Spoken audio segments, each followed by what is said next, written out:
Sobre De La Cruz, gente, que eu falei que tinha informação sobre ele aí. Ele foi substituído ali por volta de 10, 15 minutos do segundo tempo.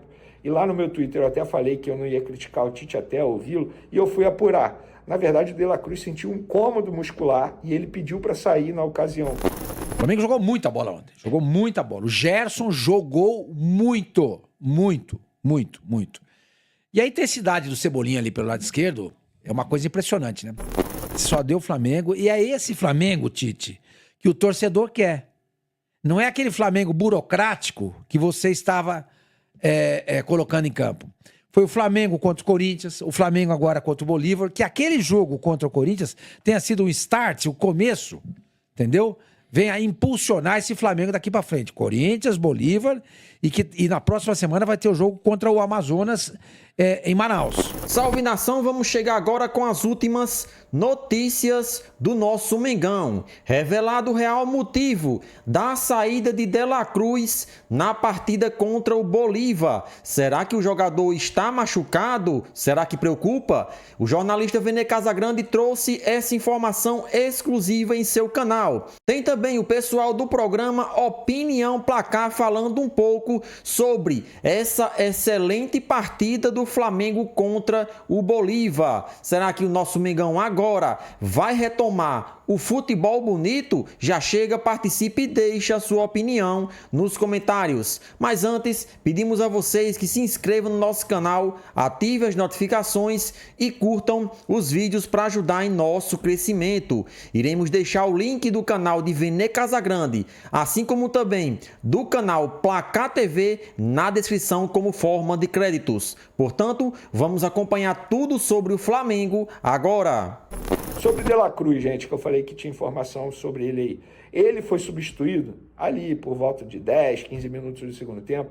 E lá no meu Twitter eu até falei que eu não ia criticar o Tite até ouvi-lo. E eu fui apurar. Na verdade, o De La Cruz sentiu um incômodo muscular e ele pediu para sair na ocasião. Então, o Tite poderia até estar pensando em preservá-lo, mas ele foi, entre aspas, obrigado a tirar o De La Cruz. E aí ele será reavaliado na reapresentação do elenco que vai acontecer nessa sexta-feira. Mas não deve ser nada grave, sentiu incômodo, pediu para sair. Vamos aguardar e eu com certeza vou trazer a apuração desse fato aí. O Flamengo jogou muita bola ontem. Jogou muita bola. O Gerson jogou muito. E a intensidade do Cebolinha ali pelo lado esquerdo é uma coisa impressionante, né? A tendência é você ficar comparando, né, o Bruno Henrique com o Cebolinha, né? Colocar quem? Quem colocar? A diferença é que eu acho que o Bruno Henrique faz mais gols do que o Cebolinha. Mas eu acho que o Cebolinha, ele desequilibra mais a defesa adversária. Como o Flamengo tem vários... Não que ele não faça gol também, né? Como o Flamengo tem vários jogadores competentes e capazes para marcar, nesse momento, o Bernardo Ramos falava sempre isso aqui, esse momento é o momento do Cebolinha. Sim. E ele, juntamente com o Gerson, fez uma grande partida ontem. Grande partida. Eu achava que o Flamengo ia ganhar, mas... Amarradinho. Mas eu esperava mais do... O gol logo de cara ajuda muito, né? Claro. Desmonta completamente o time adversário. O Bolívar fez pouca coisa, teve uma bola na trave do Patito Rodrigues, né? Mas de resto só deu o Flamengo, cara. Só deu o Flamengo. E é esse Flamengo, Tite, que o torcedor quer. Não é aquele Flamengo burocrático que você estava colocando em campo. Foi o Flamengo contra o Corinthians, o Flamengo agora contra o Bolívar, que aquele jogo contra o Corinthians tenha sido um start, o começo, entendeu?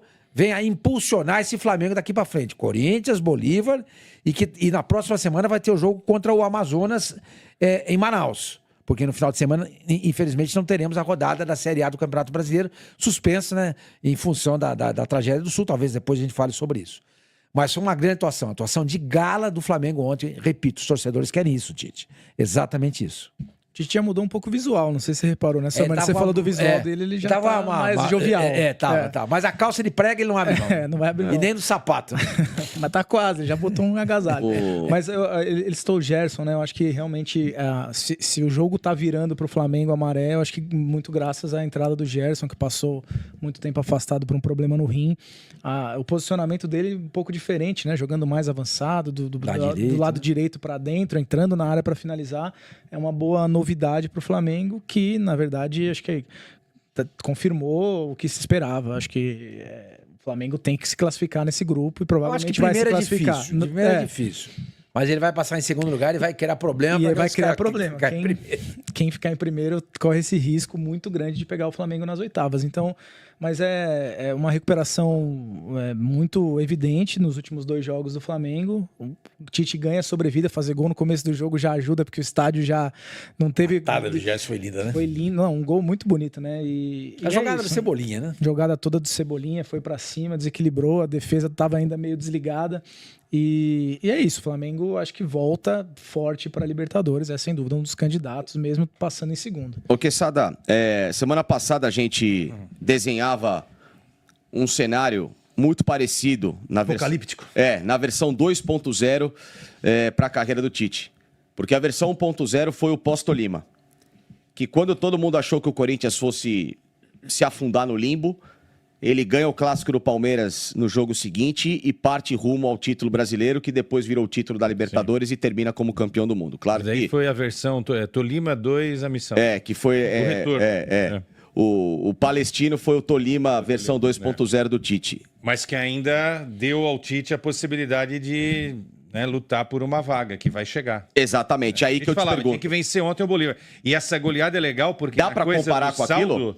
Você arrebentou com o saldo do Bolívar, que era muito bom, né? Sim. O saldo do Bolívar agora caiu para 2. Então, é isso que eu tô te perguntando. Dá para comparar com aquela questão? O Flamengo ruma para aí. Foi um ponto de virada, assim, ó. Bateu tão no fundo do poço que agora não tem por onde piorar. A diferença você já explicou. Estamos falando de uma possibilidade que o Corinthians naquela época não teve, porque ali era pré-Libertadores, né? Sim. O Corinthians jogou contra o Tolima para tentar se classificar. Teve o ano para ser campeão. E aí ele retoma em outra competição e aí é campeão brasileiro. E aí 1 ano, em 4 dias, o Corinthians ganha tudo, né? Ganha Campeonato Brasileiro, Libertadores da América e é campeão mundial lá no Japão, lá em Yokohama. Eu acho que dá para a gente traçar um paralelo, sim. Só que há uma vantagem aí, né? O time tem chance de classificação na Libertadores e vai acontecer isso. Basta vencer o jogo aí, tá classificado. E eu acho que o Flamengo entra fortíssimo para ser campeão da Libertadores. A gente estava comentando aqui, até eu falei isso pro Sormani. Sormani, o jogo contra o Corinthians... Eu acho que é o ponto da partida, de fato, de tchau, o Tite vai trabalhar em outro lugar, espera o Corinthians aí, de repente, te chamar para voltar. Ou o ponto de partida, o start para o time falar, olha, nós somos o Flamengo, nós temos um grande técnico, nós temos um grande elenco, nós temos uma puta de uma estrutura, dinheiro não falta, e esse negócio tem que movimentar, essa roda tem que movimentar. E aí consegue fazer um jogaço contra o Corinthians. Foi um jogaço contra o Corinthians.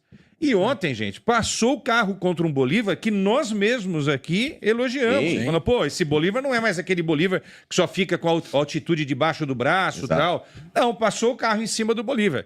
Futebol é assim, gente. Uma semana tudo pode mudar, né?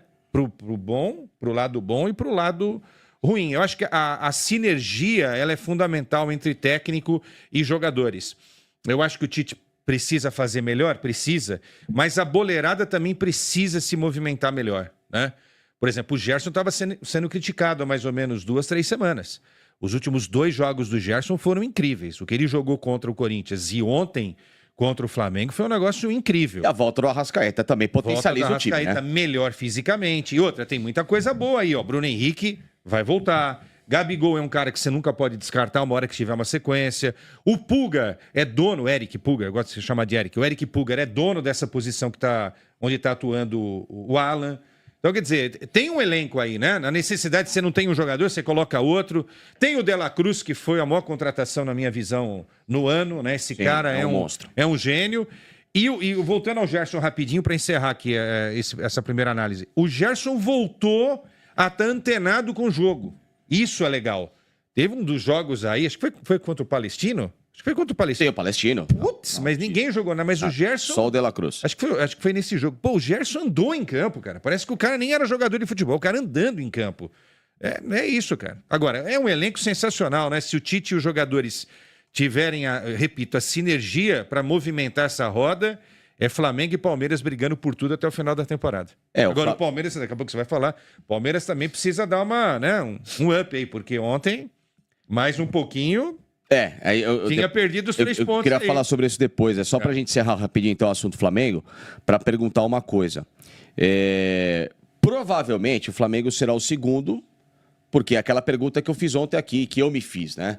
Como é que e Palmeiras, como é que o Flamengo conseguiu perder para o Palestino, mesmo fora de casa, e não vencer o Milionários na Colômbia, ganhando por 1-0, né? Que ele tomou um empate. Um absurdo, porque são 2 times que, com todo respeito, são primitivos para o nível da Libertadores. Fraquíssimos, tá?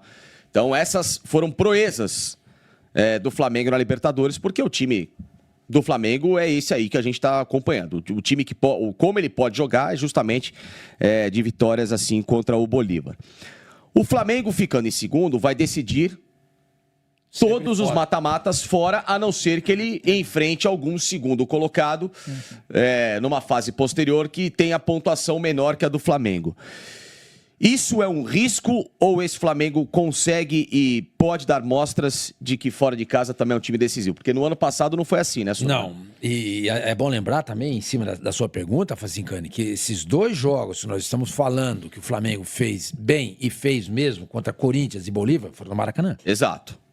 Foram no Maracanã. O Flamengo agora precisa se provar jogando no campo adversário. Ele precisa se provar jogando na casa do inimigo. Porque aquilo que você lembrou, com essa segunda colocação, que provavelmente vai acontecer, porque o Bolívar vai jogar em casa com Milionários, na altitude... Palestino. Perdão. Vai Palestino. Se ele empatar, ele já acaba em primeiro lugar. Sim. Agora, se ele perder e o Flamengo ganhar, o Flamengo acaba em primeiro lugar. Exato. Não precisa nem... Porque o saldo de gols do Flamengo já é melhor em função da goleada de ontem. Então, o Flamengo precisa se provar fora de casa. Vamos ver como é que ele vai se comportar. O próximo jogo do Flamengo é fora de casa, mas é contra o Amazonas. Entendeu? Mas como o Flamengo estava se enrolando com Milionários e Palestino, entendeu? Vamos ver como é que ele vai se comportar diante do Amazonas.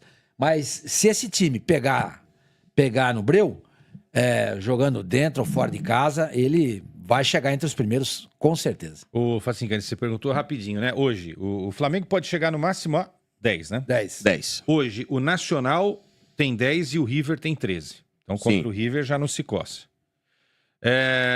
O Clube Atlético Mineiro, o Galo, tem 12. O Peñarol já tem 9. Sim. Tá? Então, contra o Atlético também não se coça. Palmeiras, nem precisa falar. O outro do grupo do Palmeiras aqui, ok. O Bolívar tem 10. Bom, tudo bem. O Júnior Barranquilla tem 9. O Botafogo tem 6. Então, com o Botafogo, ok. Com o Júnior Barranquilla, dificilmente. E para fechar... O Achipato, 5. Strongest, 10. O Achipato, 5. Faltou só um grupo, né? Tem que ter o Grêmio que tem jogos a fazer, né? O Grêmio chega a 9 pontos. O Grêmio vai chegar. Tem 10. Isso. E aí no grupo de São Paulo, Tadieres 13, São Paulo já com 9. E o Fluminense com 8. Então é isso aí, galera. Vamos falar um pouco sobre esta partida, né, entre Flamengo e Bolívar, né, e saber um pouco como está a situação do clube carioca na competição, né? O Flamengo perdeu muitos pontos aí na competição sul-americana e infelizmente corre um risco muito grande de não se classificar em primeiro e ter que decidir o segundo jogo das oitavas de finais fora de casa. Entenda a situação do Flamengo na Libertadores após golear o Bolívar. A vitória por 4-0 no Maracanã colocou o rubro-negro de volta à zona de classificação às oitavas. O empate entre Milionários e Palestino na terça ajudou o Flamengo, que fez o dever de casa, venceu o Bolívar no Maracanã. O rubro-negro voltou à zona de classificação às oitavas de finais da Libertadores e o placar de 4-0 ainda trouxe o sonho de ser o primeiro no grupo, o que seria maravilhoso, né? O Flamengo fez uma campanha não muito boa nesse grupo, que não é considerado o mais difícil, e mesmo assim conseguir se classificar em primeiro, de fato, é muita sorte. O Bolívar é o líder isolado com 10 pontos. Com o resultado, o Flamengo chegou aos 7 e leva vantagem no saldo de gols em relação ao Palestino, que ocupa a terceira colocação com a mesma pontuação. O rubro-negro tem 4 de saldo de gols e o chileno soma -3. O Milionários é o lanterna com 3, faltando uma rodada. Agora, o Flamengo se classifica para as oitavas de finais com uma vitória simples em cima do Milionários no dia 28, no Maracanã. Ainda há pequena chance de ser primeiro colocado do grupo E, porém, isso dependeria de uma vitória do Palestino em cima do Bolívar, na altitude de La Paz. Caso aconteça e o Flamengo também vença na última rodada, o time terminaria a fase de grupos líder. Se o Bolívar vencer ou empatar com o Palestino na rodada final, o rubro-negro só poderá avançar em segundo do grupo. Ou seja, precisa de uma derrota normal do Bolívar para o Palestino em La Paz. O normal é preciso explicar. Se o Flamengo ganhar do Milionários só por um gol de diferença, poderia ser ultrapassado pelo Palestino se ele goleasse o Bolívar em La Paz por mais de 8 gols de vantagem, algo improvável. O Flamengo tem ainda a chance de avançar se vencer o Milionários. O Flamengo tem ainda chance de avançar sem vencer o Milionários. Se perder, precisa que o Palestino perca para o Bolívar. Se empatar, precisa que o Palestino não vença o Bolívar. Os jogos acontecem simultaneamente no dia 28. O Flamengo enfrenta o Milionários no Maracanã e o Bolívar recebe o Palestino em La Paz. Dificilmente o Palestino vai tirar algum ponto do Bolívar jogando na altitude de La Paz. Todos nós sabemos aí que o Palestino é uma das piores equipes desse grupo E. E o Flamengo conseguiu a proeza de perder para esse time, né? Pelo amor de Deus, né? O Flamengo com 2 derrotas aí na fase de na fase de classificação, né? Então, infelizmente, tentar dar a volta por cima agora, ver quais foram os erros que o Flamengo cometeu nessa fase de grupos e tentar, pelo menos, não cometer mais na fase de mata-mata, já que são apenas 2 jogos. O Flamengo se classificando em segundo vai ter que decidir o segundo jogo fora de casa. Mas o Flamengo tem equipe aí para bater de frente com qualquer time da América do Sul. Se jogar o que jogou contra o Corinthians e contra o Bolívar, com certeza o Flamengo tem muita chance aí de avançar e avançando nas fases de mata-mata da Libertadores da América. A confiança do jogador vem com o tempo, né? Os jogadores do Flamengo estavam um pouco cabisbaixo, né? Tudo que faziam dava errado e isso desmotiva até o trabalho dos jogadores, né? Graças a Deus, Tite mudou a formação tática do time, o Flamengo encaixou mais, colocando cada jogador em sua posição e as vitórias começaram a vir e, acima de tudo, o desempenho tem sido muito superior dos que foram apresentados anteriormente. Então, o Flamengo agora precisa apenas de uma vitória simples para avançar às oitavas de finais na Libertadores, né? E para terminar em primeiro, precisa que o Palestino vença o Bolívar fora de casa, que na minha opinião é praticamente muito difícil que isso aconteça, né? Porque o Bolívar vai de qualquer forma tentar vencer essa partida, já que tem o risco aí de cair fora, porque se o Palestino vencer o Bolívar e o Flamengo vencer o Milionários, pode ser que o Palestino avance aí. Então, vamos torcer que o nosso Mengão consiga terminar pelo menos aí em segundo e avançando na próxima fase o Flamengo consiga continuar mostrando esse futebol dos últimos 2 jogos. E aí, nação rubro-negro, o que vocês acharam da atuação do Flamengo ontem? Participa aí do nosso vídeo e deixa a sua opinião nos comentários.